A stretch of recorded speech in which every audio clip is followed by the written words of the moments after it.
top 10 quick comic picks. I'm Andy. I'm Matt. We're here with Infinity Flux Comics out of Chattanooga, Tennessee, and this is our real quick show where we show you some of the biggest and best books, with an exception or two, that are coming out this Yeah. week.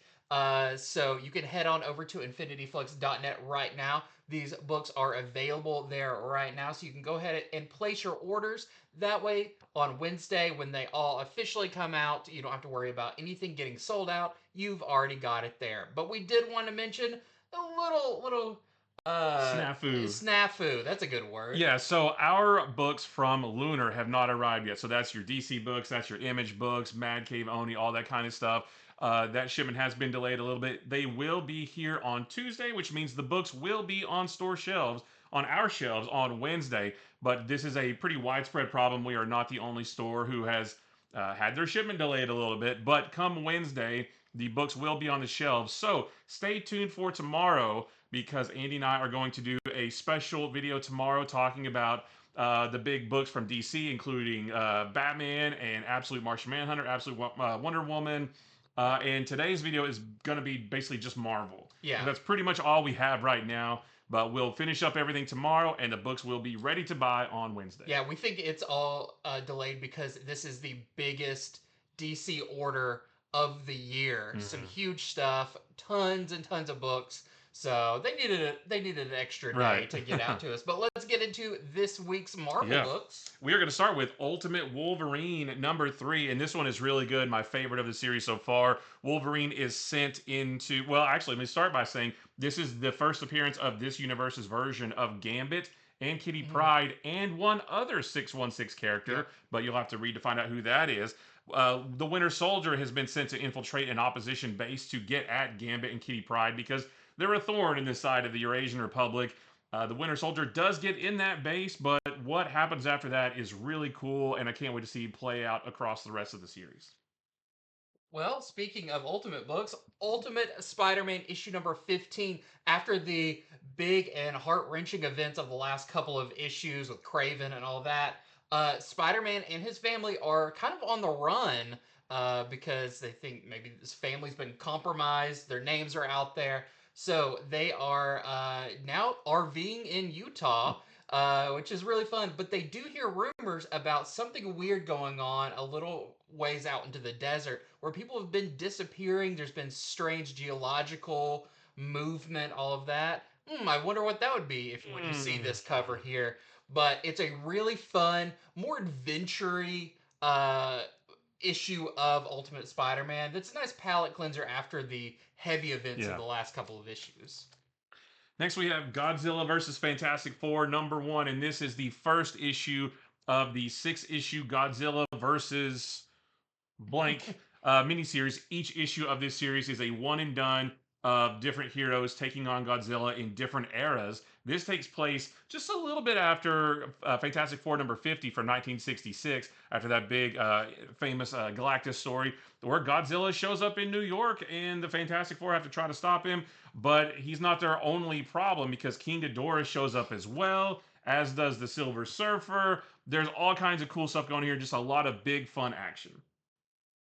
Speaking of big fun, this is Pooluminati #1. This is a one shot, and I guess it's kind of they're doing April Fool's Day, all of that. I think it's kind of part of that. But Deadpool and his daughter Ellie are trying to shoot a kind of a sizzle reel for their mercenary group when a portal opens up and another Deadpool comes through and tells them, "We need your help." Soon, Deadpool and his daughter learn that there is an entire group of multiversal Deadpools that have all been assembled together, but only the 616 Deadpool can work this mission that they have for them, and hilarity ensues. So I thought this was really fun, and there's some really fun, weird versions of Deadpool in here. So if you're a fan of Deadpool, look, you got a whole multiverse worth of them. Next is Thunderbolts Doomstrike #2, continuing the series that ties into the One World Under Doom storyline. Bucky gets word that there's an insurgency against Doom that is growing in Texas, so he and John Walker, the U.S. agent, go down to investigate. They find Sharon Carter is there. That's not a spoiler. She's on the cover. And they learn that Doom is hauling a payload of something through that very town, and they try to basically rob the like this right here is the book, right? And they try to stop that train to maybe throw a wrench in the works of whatever Doom is planning. And when you find out what he's hauling, that really makes you wonder what is he really up to. Next up, we have Red Hulk #2. This is great. We last left Thunderbolt Ross, where he's in the clutches of Doctor Doom in a kind of secret underground prison. But in the last one, he managed to transform finally and start fighting. But that doesn't last for long. He has very much depleted the little bit of reserves he has of his gamma power, and it's going to be up to Ross and Machine Man and Deathlock all to break out of this prison while Doombots are hot on their Mm. heels.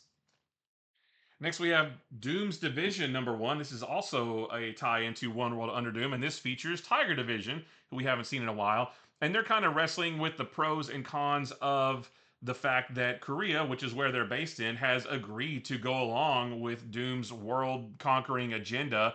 And they're not really sure, how they feel about that.